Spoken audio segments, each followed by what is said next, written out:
Fala, gente boa, tudo bem? Eu sou o Rafael Bittencourt, estou muito feliz de você ter clicado nesse vídeo e gentilmente eu vou pedir a você agora para poder ficar comigo até o final.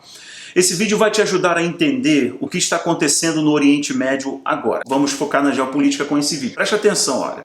Eu fiz um vídeo recente para vocês dizendo democracia não faz guerra, mas democrata faz. Dizendo para vocês que o Biden, logo que ele fosse eleito, ele teria que pagar a conta dos generais e da indústria da guerra dos Estados Unidos, que sofreram algumas baixas no período Donald.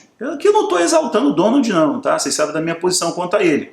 Mas o Donald não foi eleito pela indústria da guerra. Os generais, de certo modo, odiavam o Donald. Porém, os democratas têm um histórico de guerra muito grande.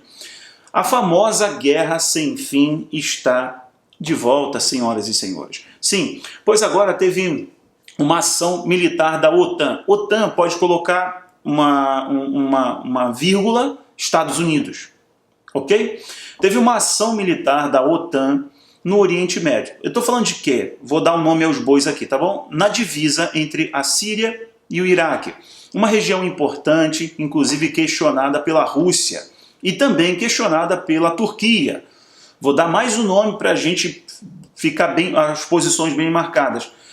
O Iraque, por exemplo, ele vem sendo assediado religiosamente pelo Irã. O Irã tem construído várias e várias mesquitas suntuosas no Iraque, devastado, destruído pelos próprios Estados Unidos. Só que eu vou soltar uma informação bomba para você, então aguenta aí. Vocês viram que teve uma ação recente da OTAN/Estados Unidos, nessa região ali entre a Síria e o Iraque. Um bombardeio gigante, eu acho que, se eu não me engano, foi um número de quase 50 mil pessoas que se foram numa ação militar rápida. Os Estados Unidos estão escondendo diretamente a sua digital nisso, mas é claro que foi a mão dos Estados Unidos. Preste atenção no seguinte, ó.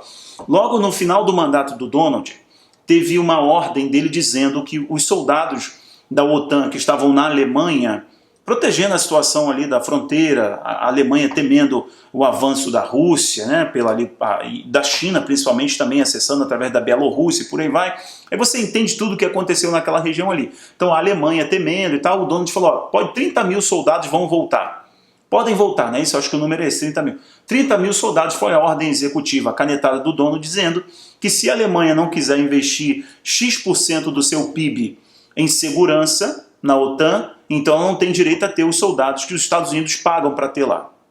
É claro que o Donald, eu falei para você, expliquei para você, que o Donald estava incomodado por causa de um acordo de gás e petróleo entre a Rússia e a Alemanha, o Nord Stream 2. É um acordo de um gasoduto muito importante, né, que inclusive passa pelaquela região do Cáucaso ali e pega uma parte do mar. É um gasoduto muito importante. A Alemanha tem um sério problema, a Europa tem um sério problema na questão energética. Inclusive você entende a aproximação da Alemanha, França com Israel, por causa do gás da bacia do Leviatã.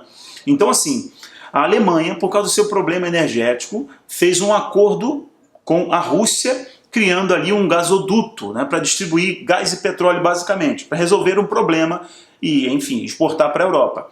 O Donald ficou muito incomodado com o Nord Stream 2, ele falou, então agora eu vou tirar os soldados da OTAN, porque eu sou o que mais financia a OTAN, lembra disso? Então, pois bem, o Biden, quando assumiu, o que ele fez? Foi colocar em xeque a decisão do Donald de tirar os soldados da Alemanha. Essa ordem seria cumprida gradativamente. Então, não é que 30 mil soldados iriam sair de hoje para amanhã. Não, não é. Porque esses soldados da OTAN, norte-americanos, soldados que trabalham na OTAN, estão nas bases de Portugal, estão nas bases da Alemanha e por aí vai. Então, sairiam aos poucos, no decorrer dos anos. O Biden, quando assumiu, ele já desfez essa ordem, obviamente. E o que ele fez também? Ele retomou o diálogo da guerra. Ele retomou a negociação, a diplomacia completamente diferente da diplomacia do Donald. O Donald negociava com outros termos, que também eram negociações de cunho geopolítico, de cunho econômico.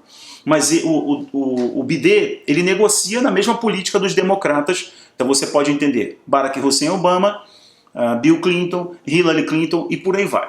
Agora a bomba que eu falei que eu ia soltar para você do meado para o final do vídeo agora. Existe uma peça-chave para a gente entender, então, os ataques lá na fronteira da Síria. Qual é a peça-chave? É o seguinte: o Jacob Sullivan, que é o atual conselheiro de segurança do BIDE, que trabalhou no comitê, ele era o gerente, meio que o gerente de segurança da Hillary em 2016.